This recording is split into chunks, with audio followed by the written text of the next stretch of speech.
Blog Talk Radio.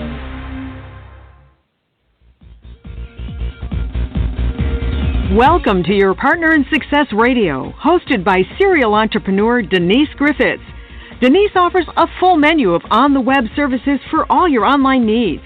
Denise and her team of virtual assistants can help manage your online business, including social media channels, blogs, web portals, and more. YourOfficeOnTheWeb.com is a comprehensive resource to help you combine the power of your brand, your connections, and innovative ideas to develop a full online strategy that can guarantee a strong, profitable impact on your business. Good morning and welcome to your Partner in Success Radio. I'm your host, Denise Griffiths, and every week, every Friday, I am honored to share the microphone with really interesting people. Now, these are people who are entrepreneurs, solopreneurs, authors, speakers, web developers, virtual assistants, anyone truly who has a wonderful story to share. And these are people who are excited to freely share their business wisdom, their tips, and their actionable advice. In short, they are willing to help us shorten our learning curve as we navigate the know, like, and trust economy. Today, I welcome authority marketing coach and consultant Donna Gunter. Now, Donna and I have been friends on Facebook and social media for decades, it seems like. I know that's an exaggeration, but we have been circling around each other forever. And we've gotten to know each other in this weird kind of way that you do on Facebook. And so we know what each other does, and we know, we don't really know each other, but we kind of do. It's the weirdest thing, so I'm really happy to have her here today. Now, as a sought-after authority on marketing, Donna has helped hundreds of entrepreneurs and professionals stop the client chase, which is really important. Stop the client chase by leveraging their knowledge to gain authority status in their industry and then dramatically amplifying their message and showing them how to convert the new audience into high-paying customers. She is a two-time Amazon best-selling author of Brand Yourself as the Trusted Local Celebrity and BizSmart Quick Guide, 10 Strategies to Online Visibility for More Traffic, Clicks, and Profit. She is also the founder of BizSmart Media and co-founder of radio show Riches.com, and she is a guest host at Business Innovators Radio. So today she's going to share why podcasts are so important to our business growth. I've been doing this since 2009. She's not going to get an argument from me. And why podcasting is the number one tool in 2016 and 17, I believe, going for massive reach, impact, and client attraction. Donna, I'm so glad to see you here, and welcome to your Partner in Success Radio.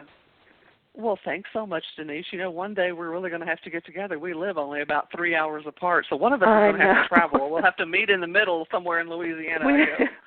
We can meet in Lake Charles or something. It's right down the road. There you go. But I was on some gambling boats. Oh, my gosh.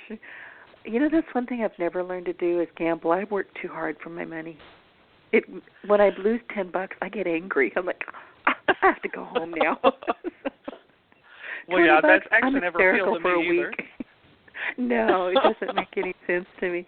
Listen, like I shared with you in the green room, I have been fighting my voice for quite a while now, 3 or 4 weeks. And I was actually recording a couple of summits, VA summits this past week, and I had to stop one that's actually going to have to go out next week because my voice is just in such rough shape, and I don't know why. So I'm going to actually just kind of quiet myself most of the time and let you just run with it because I know you know this topic and I will ask questions. I'm not going to abandon you, but just so you know, my voice is having, little baby fits all over the place. So listen, did I miss anything in the intro that you would like to share with our audience?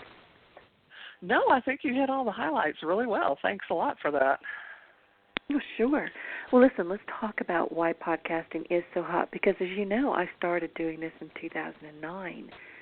And, I wasn't real consistent with it, but then I got very consistent with it because all of a sudden people were asking to come onto my show. I mean, people that had me going, whoa, you know who I am? Woohoo! Sure, come on my show.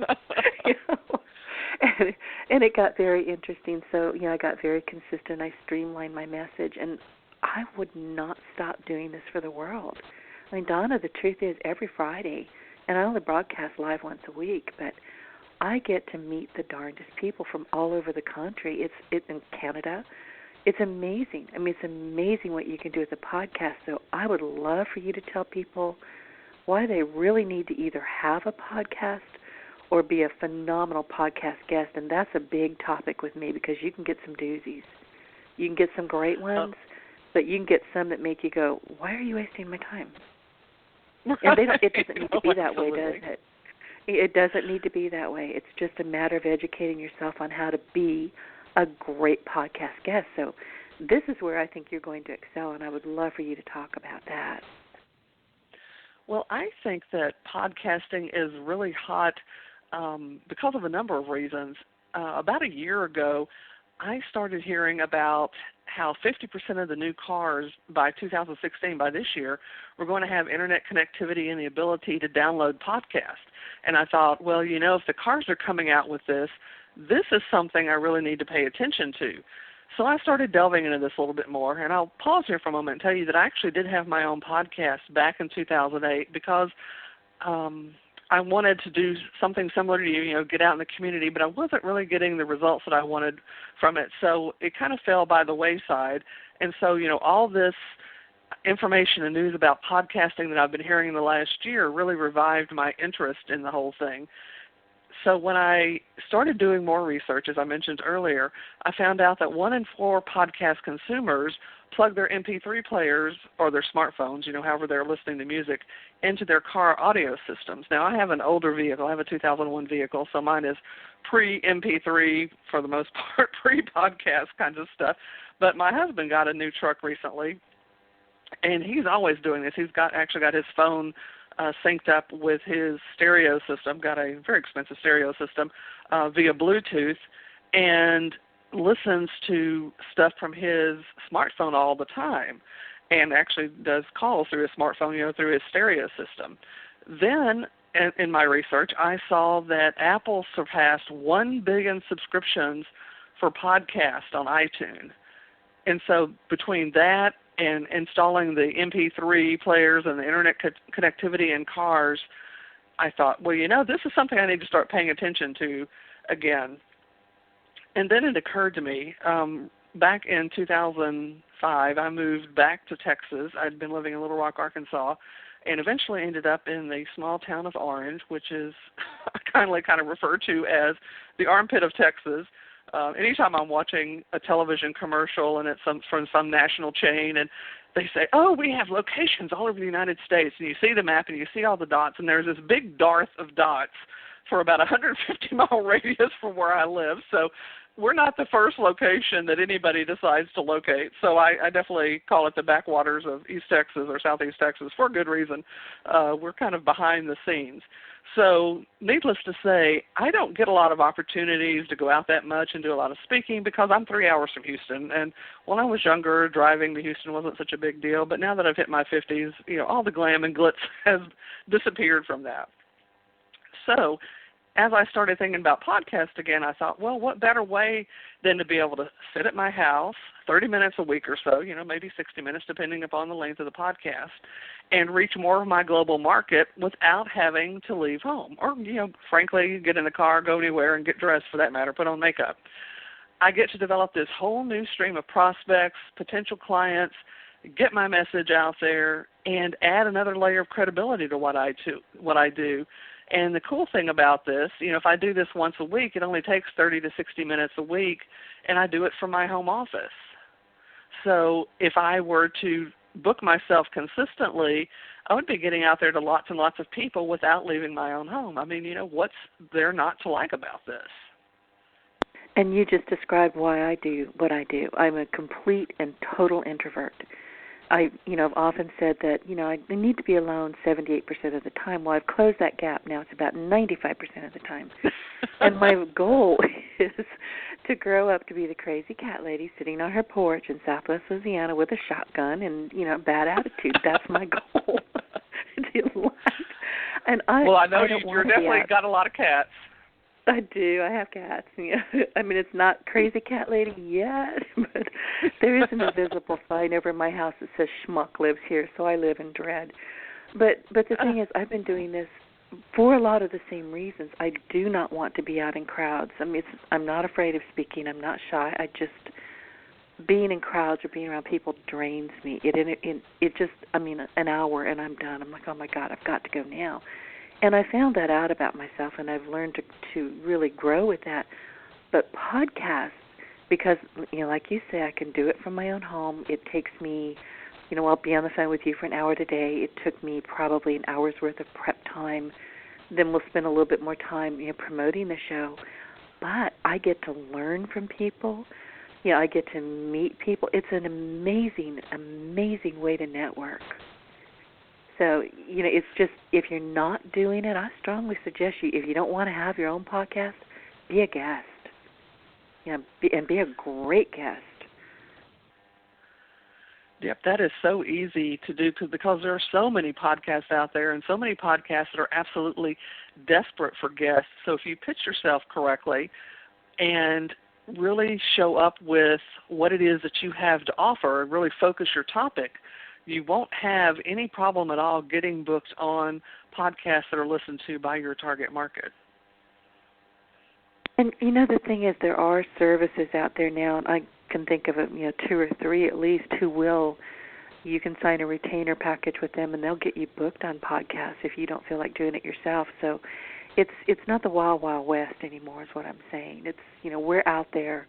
We can be found. I mean, I get emails all the time, and Facebook requests, LinkedIn requests. I've got a guest, and would you like to speak to this person? Sure. I'm booked now through the end of the year, and I didn't have to even go look for people. So it's fun. It really is fun.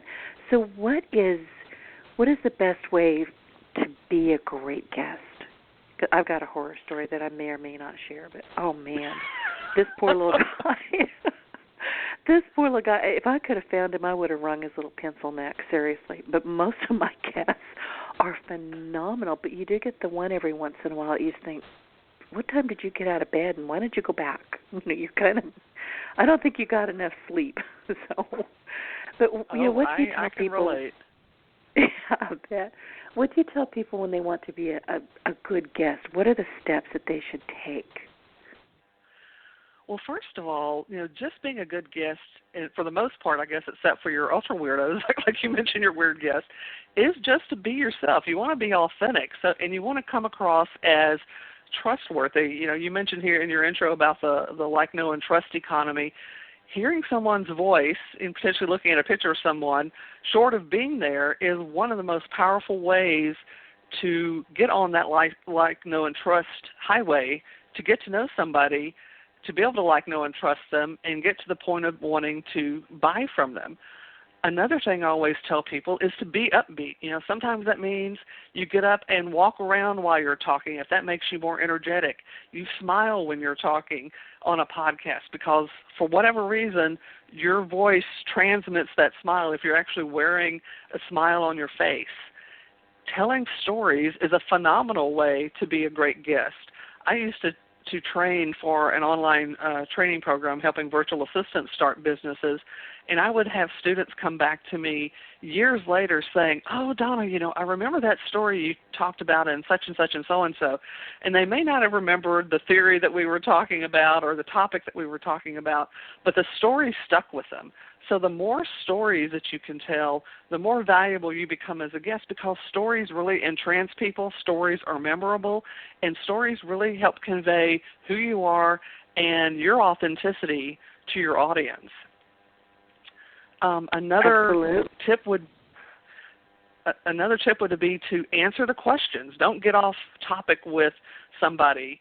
And on top of answering questions, take a beat and breathe and pause on occasion. Now, I'm a guest host for Business Innovators Radio, and I have had guests where it's hard for me to get a word in edgewise. And the plan was not for them to take over the show, but they would never stop talking long enough so I could ask a question. It's like, this is a 2-part interview. Hello, I'm the host. I would like to ask a question.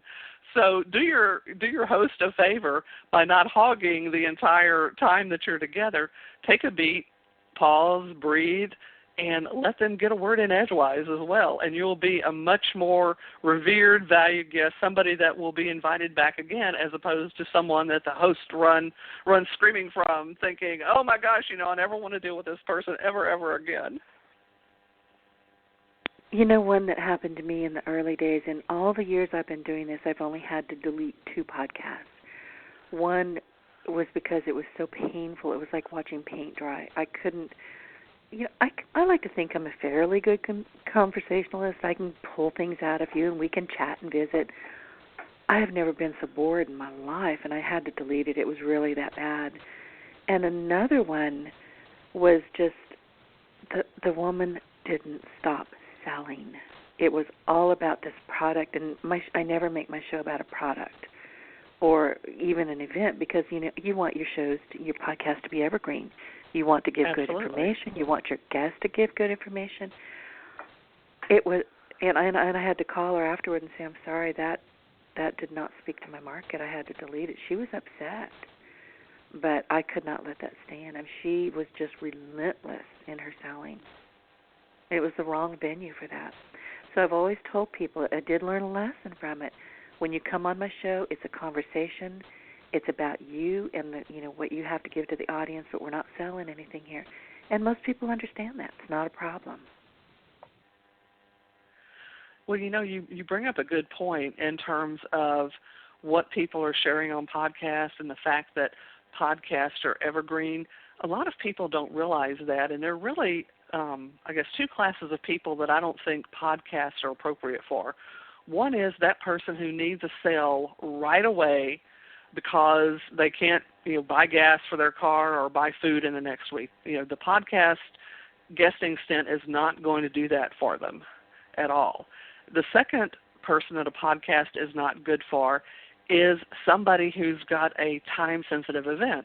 As you mentioned, podcasts are evergreen, and they hang out online forever. I know when I was going back putting my new media kit together, I found podcast episodes as far back as 2008 and 2009, and this was in 2016 that I was doing the search. Unfortunately, I was talking about things that I really don't do any longer, so that's the downside of that. But anytime you're on a podcast, your offer needs to be evergreen. People often think that podcasts are like radio shows in that they're kind of a one-time event. They're going to go out, and if people don't listen to them right then when they're live, they've missed out on that opportunity. But that's not the case at all.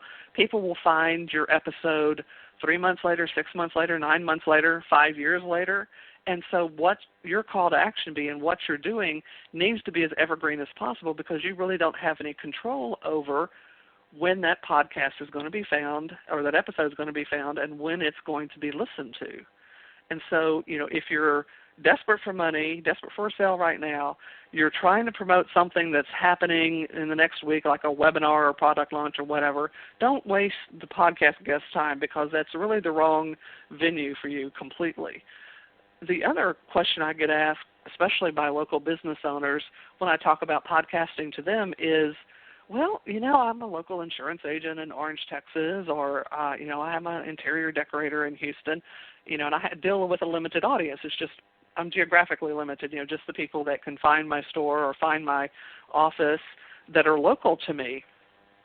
And I think that those folks are ideal as podcast guests as well, even though they're not marketing their business globally like a lot of us are doing. If you're in the coaching, consulting, speaker arena, it's what you do with that episode that makes all the difference. So, yeah, your target market in Houston may not be listening to this particular podcast.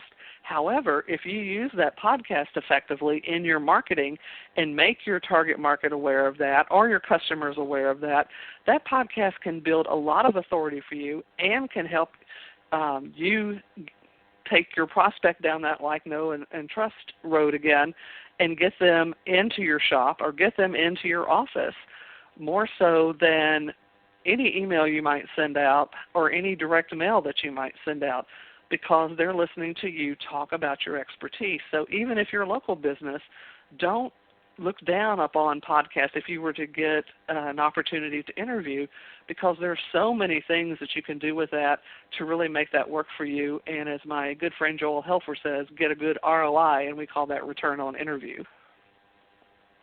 I like that. But you're right. And, when people are on a podcast, whether it's their own or they're a guest, and they're talking about really kind of the expertise that they have gained by working in their particular arena over time, and they're offering wisdom tidbits and just kind of tips and tricks and help, that sticks with people.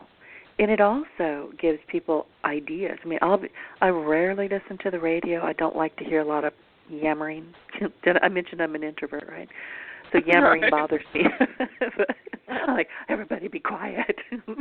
Right. But if I'm in the car, every once in a while I'll turn on the radio until I just can't stand it anymore. But honestly, what I'm listening for is, it's going to sound odd, I'm listening for the commercials. Because I want to see what's kind of hot and what's going on out there. And if there's any ideas about marketing that I can pick up, because some commercials are just brilliant. You may not want whatever it is that they're selling, but you're like, oh, I got an idea.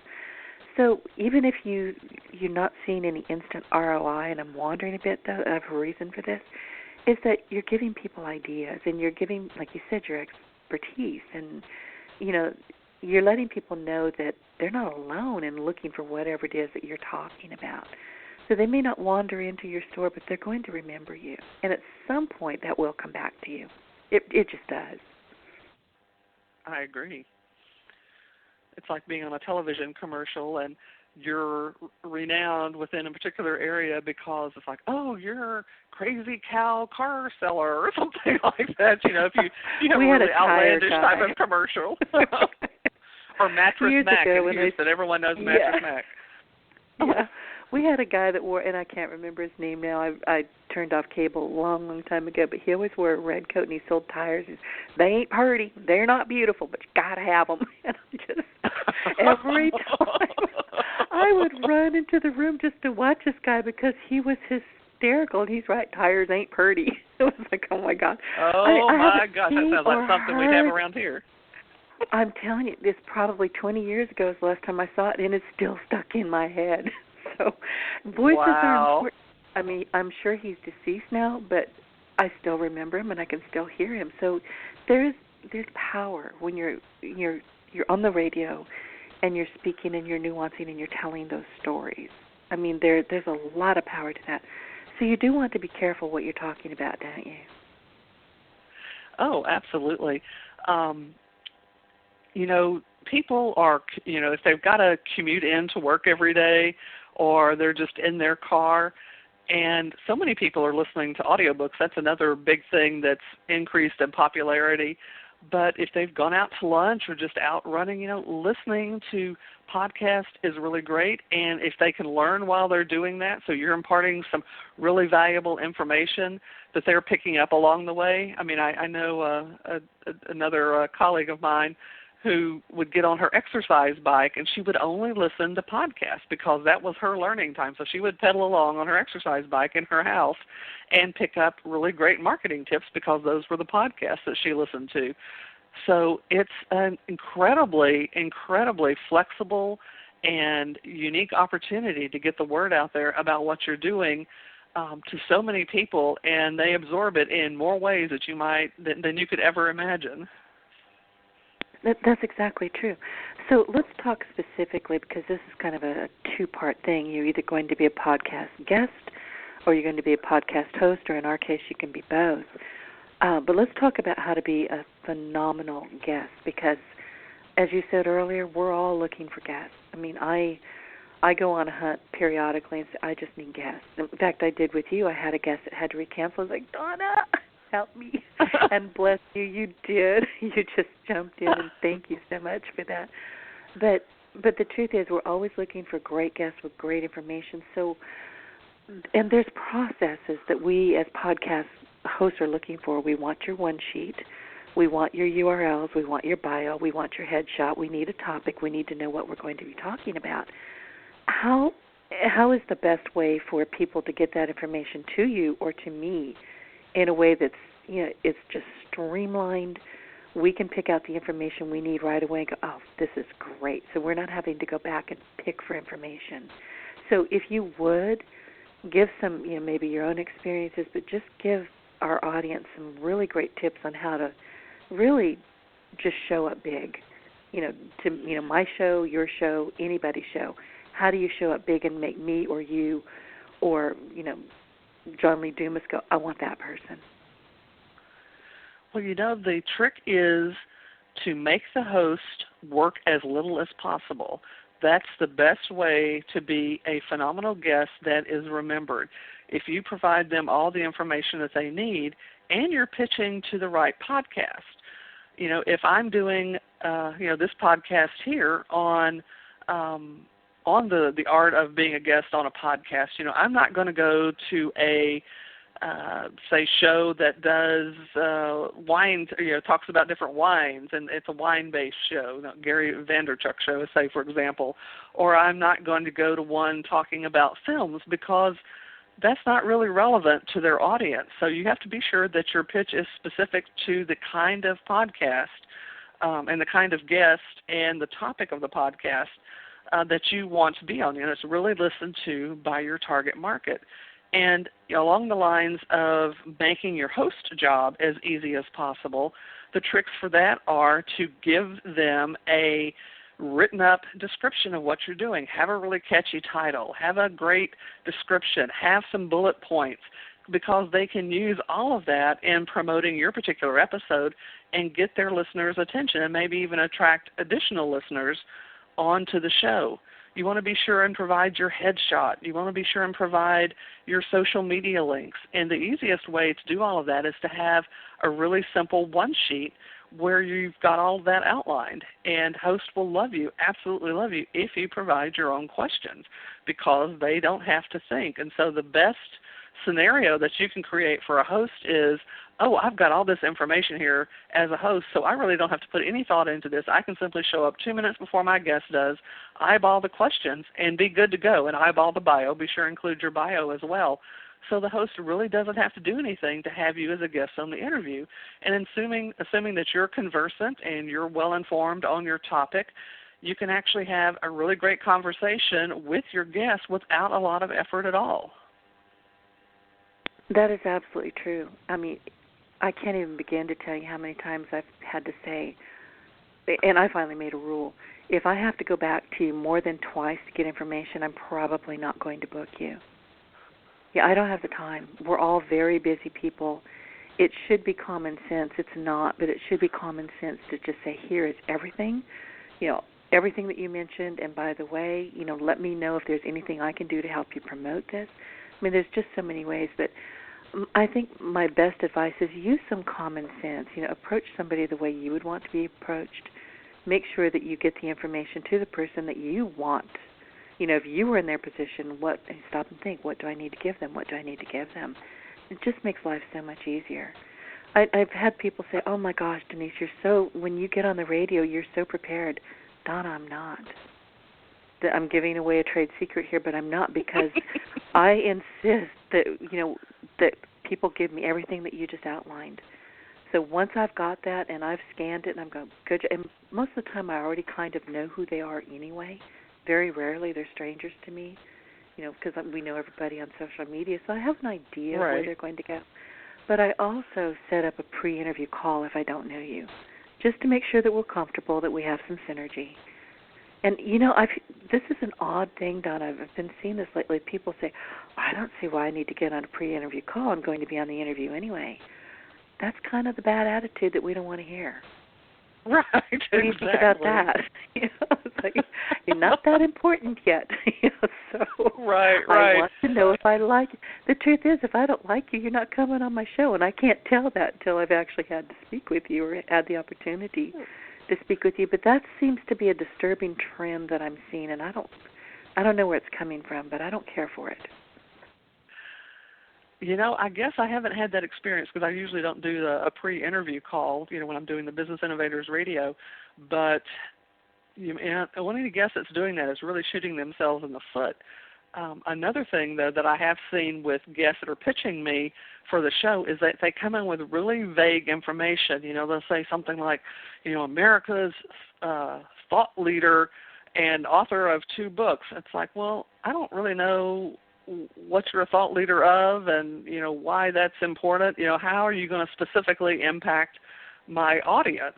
And so when people do really vague pitches like that, you're making the host think too much. you really need to come in with something really specific, targeted for that audience, and focus on that topic. You will be a much more valuable guest if you dive deep into something rather than have these really vague things floating around. Now, you can also pitch yourself on a couple of topics, but again, they need to be really specific and not just kind of floating out there. Again, if you're a marketing coach, don't pitch yourself as a marketing coach, because that's much too vague. Figure out some aspect of marketing that you want to focus on the podcast, and you'll do much better. You'll have a much better time all around, and your information will be much more valuable for people who are listening to that. Absolutely. Now, I apologize that we've been scaring the heck, or not we, I have probably been scaring the heck out of people. Like, I don't want to go on her show. She's mean. but the thing is, we really want to present ourselves and you as professionals. So the more professional you can show up to us, the more that we have faith in you once we get you on the line, whether it's Skype or whatever it is. With Donna and I, it's phone. We're on Blog Talk Radio, so we can do this with a phone, which I love. But I don't want you to be afraid. I don't want the audience to go, oh, my gosh, they're just making it so difficult. And I do understand that there are going to be the, guests that have never done this. And it's my job as a host to, bring the best out of you. Pitch to shows where you've listened, you're kind of familiar with the guests, so you kind of know what to expect. Don't just go in blind and go, I'm going to go here, here, and here. Kind of make sure that you're a little bit familiar with what it is we do, how we speak, how we present our show, and then you'll be a lot more comfortable and you'll make a much better guest. Don't you think, Donna? Oh, absolutely. For example, I would never pitch myself to Howard Stern. Howard Stern scares me because you never know what's going to come out of his mouth, whether it's going to be PG, R, or X-rated. I have a colleague who was on Howard Stern's show, and I think he escaped pretty unscathed. He was only on for a really short, like maybe 5 minutes or so. But, I've heard enough horror stories about what Howard asked people, and these are typically celebrities, so I guess I wouldn't get the same treatment because my face is not posted on the National Enquirer every week. But you really do need to be prepared. John Lee Dumas is somebody you've mentioned here a couple of times. He has a very influential podcast called Entrepreneurs on Fire. But if you don't listen to previous episodes, you wouldn't know that he asked the guests the same 7 questions. And having not been on his show, I don't know off the top of my head what those questions are, and I don't know if I assume he must provide them to people ahead of time, or hopefully they have enough common sense to listen to the episode, or previous episodes. But if you don't have your talking points outlined for those 7 questions, you're going to be out of luck. So it pays so much to listen to an episode or two before you become a guest on it, just to be sure it's going to be a good fit. And, somebody's not going to Howard Stern you with something out of left field that you wouldn't want, your mother to hear on the air, or your family members to hear on the air. I can't overstress the importance of that.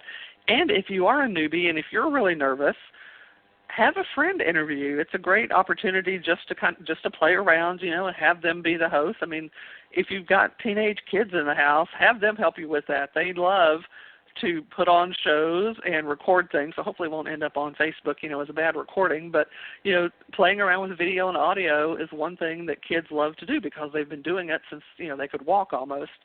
And practice answering the questions that you're asked, or maybe get a good friend or a good colleague to do a couple of practice runs with you so that you're not as nervous or worried about what you're going to say. And then you become much more confident in your ability to convey some great information when you do actually get an opportunity to be a guest on a podcast or a radio show. That is great advice. I know one of my recent guests was Steve Rohr, and he is a communications expert. He's also the PR, the publicist for the Academy Awards. And we had a chat afterwards, because he loves the idea of podcasting. He's on TV all the time, but he really likes podcasting. And he said he had 3 different things that just drove him crazy. And this fits in with what you were just talking about, practice. Find out what your topic is. Don't wing it. Don't just go on your first 2 or 3 shows and just go, I know my stuff, wing it. It's going to end badly, and you're probably going to not want to go on other guests as a guest on other shows. And it doesn't have to be that way, but he said the ums and the ahs and the long pauses drive him crazy. Clearly the person either doesn't know their topic or they're because they're searching for a word or something. It doesn't give you a lot of faith in what's going to come out of their mouth next. And the second one, I can't remember what the third one was now. I wrote them down, but the second one, and it bothers me too, is anyways. There is no S on anyway, but that's a grammar thing. But I'm just like, don't say that. And there was a third one, and I'm sure it'll pop into my head. And he would he popped them out right away. So these are things as a communications expert and the PR guy for the Academy Awards, if he sees or hears these things, he said you lose a bit of credibility, and I agree with him. So you have to know your topic or topics, and you need to be able to speak clearly and competently. And every once in a while I'll be on a show where somebody will ask me a question out of left field, and I think twice I've had to say, I don't. It's a great question, but I don't know the answer. I'll find one, but we'll have to come back to that. And it's like, but it makes you think. It makes you go do some homework. Oh, absolutely. Sometimes there can be little colloquialisms that are indigenous to a particular area of the country that might make you stumble a little bit. I'll get really off topic here and tell this really quick story. When I lived in Massachusetts, I moved from South Carolina, my grad school, to my first job in Massachusetts, and I really felt as though I had moved to a foreign country. Because we did not understand each other at all, because they were parking the car in the harbor, and I was like, well, what y'all up to? Just really Southern. At any rate, I was a resident director at a residence apartment complex at a small public college in Massachusetts, and one of the RAs, I was going with one of the other residence directors to Boston, I guess I should say, and we were getting directions because most of the kids at this school were from the Boston area. And so one of the one of the male RAs, was giving us directions. He's like, and you come to this rotary. And I was like, a rotary? What is a rotary? He's like, a rotary. And so I said, a rotary is a part of a car. I don't know what you're talking about. So he has to draw out what I know as a traffic circle. It's like, oh, a traffic circle. And so, those kind of little things like that, if you're interviewing people in other parts of the country or even internationally, can sometimes kind of throw you off, but are a good learning experience for both parties, I think. We have the same thing here. That verge between highways, that grass strip between highways and roads. Here in Louisiana, that's called a neutral ground. I don't know why. It's just neutral ground. I did not know. So if anybody's trying to give you directions in Southwest Louisiana, they say, go down here and take a left where the neutral ground ends. Just watch for the grass to end and take a left. That's what that is. I had not heard that one at all. Yeah. And you live right close by, too. Okay. Exactly. I know. And we all, listen, from here to Shreveport, we have massive different ways of talking. So, that's just the way it is in this part of the country. It's fun, though. It's like, what did you say? What does that mean? Oh, right, okay. Exactly. But listen, so we are off track a bit, and I'm sorry about it, but I'm having fun. I get to speak to a fellow Southerner, and, it's fun. Okay, so once you've got past your fear, because we have terrified you, and you're fairly new at this, and you've given, and I do apologize, but it is important. If you're going to be, podcast guest, you want to be comfortable with the host. You want to be comfortable with the information that you're conveying. You don't want to be searching and going, oh, gosh, and pretending to people that you know what you're talking about when it's kind of clear that you don't. And the truth is we all have our areas of expertise. We just have to get comfortable talking about them. So I love what you said earlier, Donna, about, practicing it, getting it written down, practice it, maybe put it on slides where you can just kind of play it back every once in a while. But once you get comfortable and you've eliminated the uhs and the ahs and the pauses and hesitations, and you can really, really convey really important information to listeners, at that point, podcast hosts like me were like, great job. Can I refer you to some of my friends who are podcast hosts? And we do that all the time. We are constantly saying, oh, man, Donna was so good. I'm going to send you over to Meredith Bell, and I'm going to send you over here to, Heather Ann Havenwood.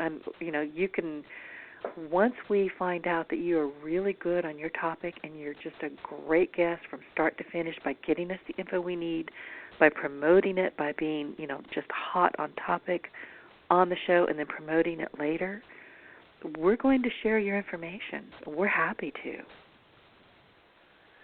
And that's a great point for really wanting to do your best and shine when you're a podcast guest. But it also works in the reverse, too. I have a friend who has her own podcast show, and she, as a host, she conducted the interview so well that the guy said, I really want you to interview John Lee Dumas. And she had no connection to him. So he hooked her up with John Lee Dumas, and she got to interview him on the show because she was such an awesome host. So it works both ways, which is really, really nice. It does. And the beauty of it, you don't have to, pick up your dry cleaning, jump in the car, jump in a plane, go get on stage somewhere. You can do it from the comfort of your own home. And there's a certain level about that, I think, that makes it really easy for podcast guests and podcast hosts because we are comfortable. We're not having to worry about, oh, gosh, is my hat on straight? Or, I didn't brush my hair right this morning. Right. So there's a certain level there, but, like you said, it's people are listening more and more and more. They're listening in their cars. They're listening on their, their exercise equipment. I listen to podcasts when I'm working. I listen to them when I'm exercising. So I totally understand that. So what happens, once we've got you on the show and the show is in the can, it's live, what should the guest do then, in your opinion? Well, the strongest thing that a guest can do is what I call up-leveling their interview, and by that I mean repurposing it. So many people just get the notice that their episode has been broadcast, and everything stops right there. But a really great podcast host is going to give you access to that MP3 recording, and you can do so many things with MP3 because that now has become a piece of content. And many people who are listening to this may have heard over and over again about how content is king, and there are so many ways to repurpose that. Transcribing the interview is one of the first things I would encourage the guests to do because you can make that into blog posts or social media updates. But one of the really cool ways to publish or promote this interview that I see not that many people doing is to create the good old press release or media release about the interview. And if you use the right service to do that, you can get that seen on affiliates of ABC, CBS, NBC, Fox, and then use that, print it out and use that as a part of your shock and awe box, to use a Dan Kennedy term. If you're sending out packets of information to prospective clients or you're trying to get speaking gigs or what have you.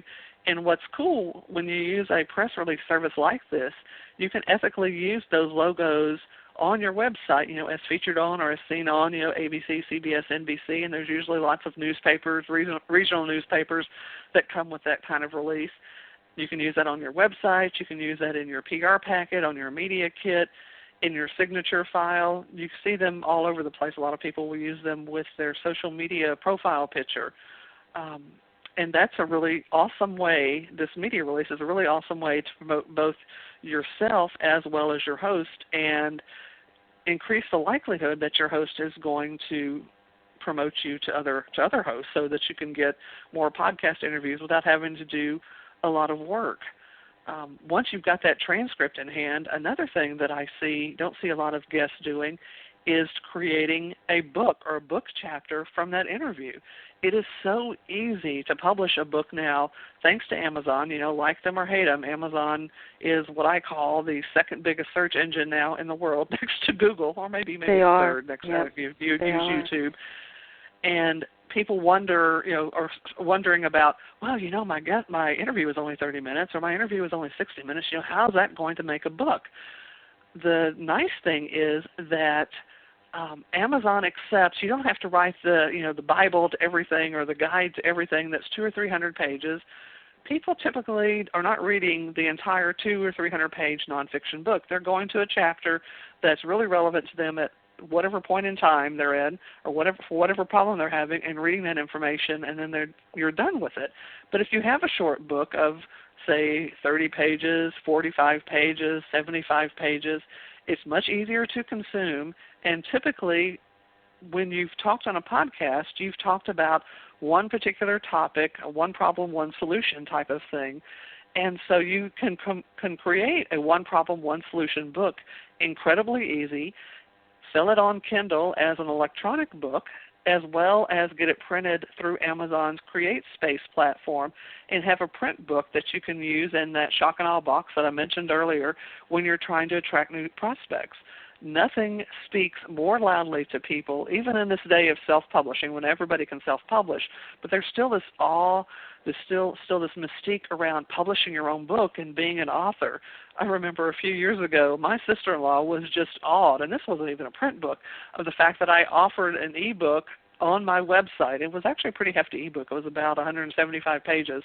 And she couldn't get over the fact that I was an author. And I was like, well, I just kind of put articles together and sold it as an e-book. But, it does contain that sense of mystery and sense of awe that you have managed to put together and publish something.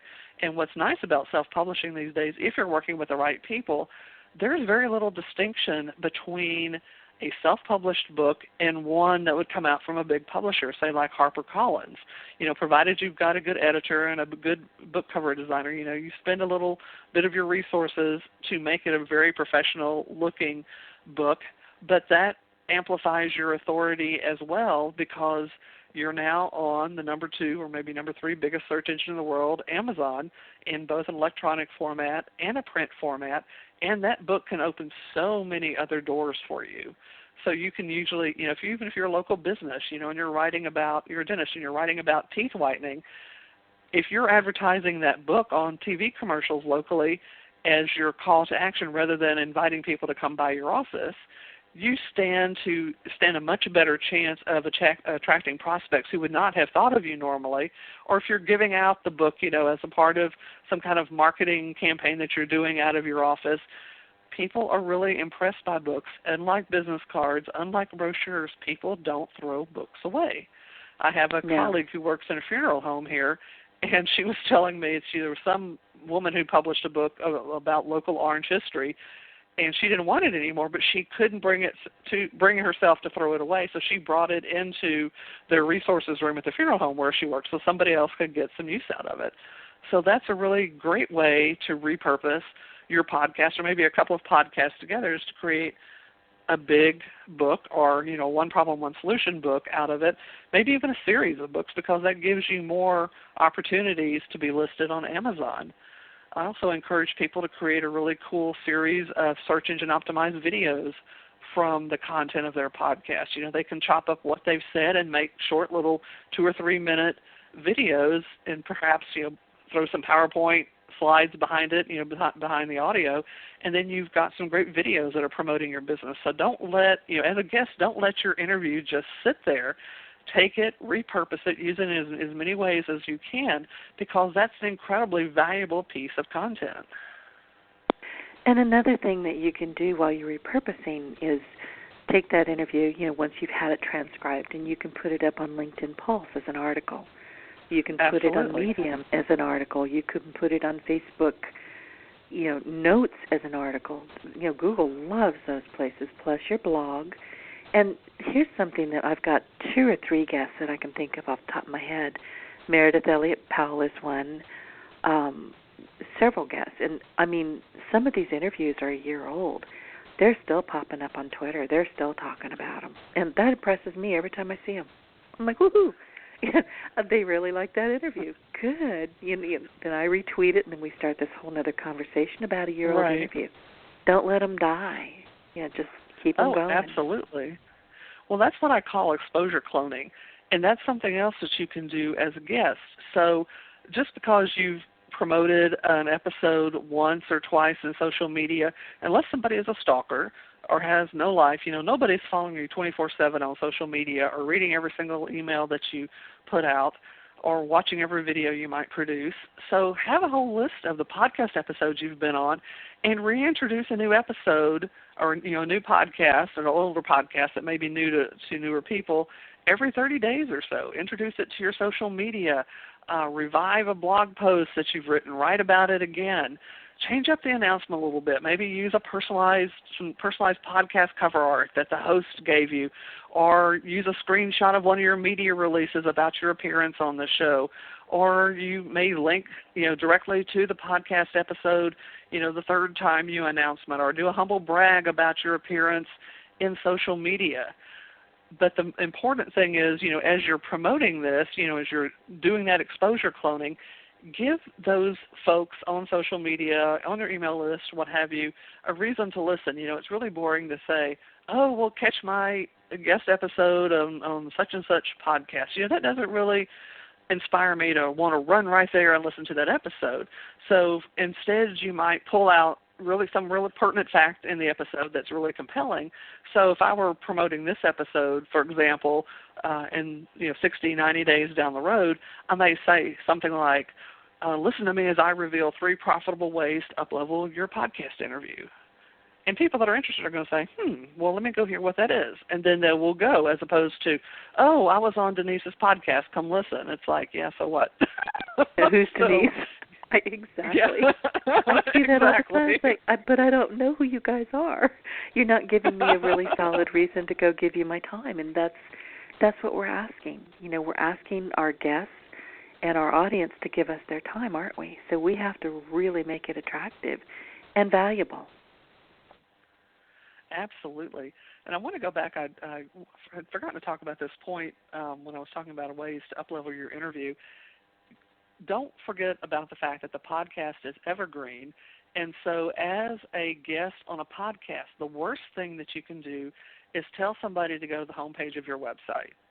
It's like, yeah, so why am I going to the homepage of your website? Even if you're going to the homepage to pick up something in particular, have a really specific call to action that you want your listener to take, something that they can do if they're listening on their smartphone, riding a bicycle, an exercise bike, or out walking or what have you. You can get really fancy and have them text to you. I'm not quite that sophisticated at this point.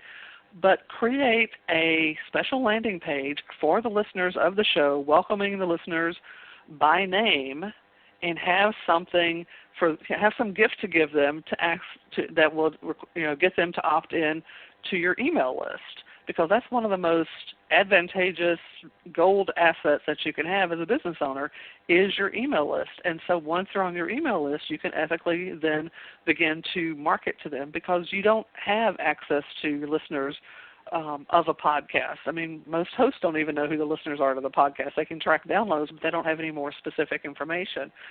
So create a really special landing page for the listeners of a particular podcast that would get them on your email list, so you can ethically then start to contact them. And then also have a follow-up series.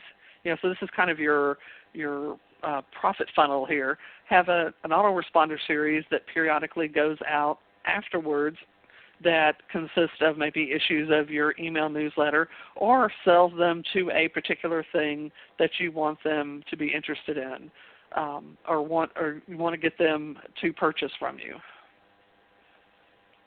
That makes perfect sense. I mean, it's so logical. So, but I wanted to go back one step, and thank you for sharing that. PR releases, you mentioned that, if you're using the right one, what are the best ones that you recommend? Well, I actually am offering press releases to clients. I don't use, the bigger ones are things like PR Newswire, but I have access to a service that is really unique, and I'm not sure that the PR Newswires and the other folks do that in terms of having it syndicated to affiliates of ABC, CBS, NBC, et cetera. So that's part of what I offer my clients, whether they're doing a book release or they've been a podcast guest or they've come up with a new free ebook they're giving away on their website. So, if somebody were to contact me, I could tell them a little bit about the press release services that I offer and let them know how we could work together on that. Excellent. At the end of the show, I'll get you to share that information. We do. Oh, wow. We are running out of time. I told you this is the fastest 60 minutes around. 60 hours, wow. You may have 60 hours. I told you I'm losing my voice, and with that I'm losing my mind. Do you mind coming back? I mean, we have so much to talk about, and we didn't cover it all. Can I get you to come back again soon? Sure, that's not a problem. I'd love to do that. So you see what I did there? You can't tell me no on the radio, can you? Yeah, right. Okay. So, tricky. She's trapped me. I can't couple... refuse. We have a couple of questions in the chat room that I wanted to get to before we end the show. And this is from James Artry, who is a very dear friend of mine, and he's a wonderful content creator if anybody's looking for content creation. What are some of the tips for helping your host get more people to attend the podcasts and webinars? Good question. Give your guest the ability to promote that. You know, why I made the statement earlier about not making the host think. Well, you don't want to make, as a host, you don't want to have to make the guest think either. So the more as a host that you can give the guest, whether that's social media updates to help promote the episode, images that they can use to help promote the episode. They've got a whole social network. They've got an email list. They've got connections on LinkedIn that you don't have. And getting the guest actively involved in helping promote the episode should be something that every host is doing. That is, absolutely. I don't know that that's going to bring, lots, Oprah-like audience to people, but it will definitely expose new people to that particular host podcast by getting the guest involved in promoting. And frankly, I think every host should make that a requirement. If you're going to come on my podcast, I need your help in promoting it as well. Mm-hmm. I do. I ask, I need your, if we're not already connected on social media, let's connect, and here's the graphic, here's the show notes, here you go. I would love for you to promote this with us. So, and they do. They're happy to. They've spent an hour with me. They did a lot of preparation. They're not going to let it fall in between the cracks. I hope okay, not, so because that would be a terrible waste. It would, wouldn't it? There's another question. Why do so many people have trouble doing something like writing a book or an e-book that she makes sound so simple? By the way, that's a question. So you have to answer this question, apparently. Writing an e-book is not as hard as you would think. When I work with clients on creating that e-book, they actually don't write a word, believe it or not, because we do that through interviews. So how I work with clients on this is that we craft a series of questions that I go on to an interview and ask them, and actually we repurpose that interview typically on Business Innovators Radio as well, and then have that transcribed and work with, have an editor on my team, work with an editor to put that into chapters, or we might publish that as an interview book depending upon, what the client wants to do. And so that is the easiest way to get a book out there without having to write anything. You're not agonizing over, whether to use the past tense of the verb or whatever people, agonize over in their writing, because it's pretty much all done for you. And then, if you're working with the book publishing company, which I do have that as a part of my services, as part of my BizSmart BizSmart Publishing, I actually put it all together for you, format it for Kindle, have a cover design for you, both for Kindle and Create Space, if that's part of our contract, help you promote it. If you're interested in an Amazon bestseller campaign, we do it all for you in-house. So other than maybe 60 to 90 minutes of your time that would be involved in coming up with questions and actually doing the interview, and a check-in occasionally, to make sure you like the cover, and looking at the final products, the author is not really involved in the process once they've given the interview. And people love that, because instead of agonizing over, oh, what should my topic be, or, oh, I can't write these 300 pages, or, oh, it's going to take $50,000 for a ghostwriter, we make it just really easy for you. And if you've got podcast interviews or even webinars for that matter, we've transferred those into One Problem, One Solution books. So taking a look at what you've got in your assets, your content assets, is a great way to get started. The book that I just published, Brand Yourself as a Trusted Local Celebrity, the 25 tips in there are based on 25 articles that I had written. Well, actually about 23. I had to write 2 for the book. But I just put those together in a way that made sense and modified them just a little bit. And quite frankly, people say, well, how did you come up with 25? Well, that's how many that I needed. I mean, that's how many I had. If I'd had 27, it would have been 27. If I'd had 19, it would have been 19. So writing a book these days is not nearly as hard as it was, just as short as 20 years ago. It scares me. I mean, I have mad skills, and I write well, but writing a book for some reason just terrifies me. So we're going to be talking. But I wanted to go back. I wanted to go back just a bit where we were talking about, we only have 10 seconds. We're going to lose the people in the chat room. So they already know that. Oh, they know that. They're saying, okay, they'll listen to the end of it later on. But, you're going back to, I guess, about the middle of the program where you said, they can take their podcasts and put them in a book very quickly. And I can just hear people saying, yeah, but I only talk about one topic. Here's the thing that you may not be thinking. Each host is different. I'm going to pull information out of you that you're probably not going to be sharing on another podcast. It's not all the same. If you're doing a really good job as a guest, you're not just doing the same thing by rote, right, Donna? You're not just repeating the same talking points over and over again. So you're going to find, depending on where you are, what you're talking about, who the guest is, that even though it's the same topic, it's going to be very different results. So pay attention to those and pick the best of those podcasts and turn those into an article or PR release or book or, just repurpose those. Absolutely. As a matter of fact, you may see this interview and then another interview I did on the topic of podcasts. That's precisely what I'll be doing to come out with my podcast book in the next probably 2 months or so. Nice. Well, I would be honored to be in that book. Well, Donna, listen, and I appreciate you coming on at last minute. I appreciate you being a guest again soon. And tell people where they can find you on the web. And I do have a question that I'll ask you later about transcriptionists from the chat room, but we need to get moving. So let people know where they can find you. Sure. I've actually got a special page set up for guests or for listeners for this particular podcast, and it's to get a copy of my media leverage guide about how you can use the media in various ways to get more attention to yourself, to help with the like, know, and trust factor. And you can get that at interviewguestprofits, and that's plural profits.com/your partner, and it's all lowercase. And again, that's interviewguest, G-U-E-S-T, profits.com/your partner. Great. I just put that in the chat room for the people that are still in there. Donna, thank you so much for being with me here today. It has been wonderful chatting with you, and I know our audience enjoyed the takeaways as much as I did. And everybody, the show will be available for download in about 5 or 10 minutes. It takes a little bit to render. And you can also find us in iTunes. Just type in our names, Denise Griffiths and Donna Gunter, and I will see you next week. Donna, thank you. Sure. You can find Denise Griffiths at yourofficeontheweb.com or at gottagovirtualnow.com. Thank you for joining us on Your Partner in Success Radio.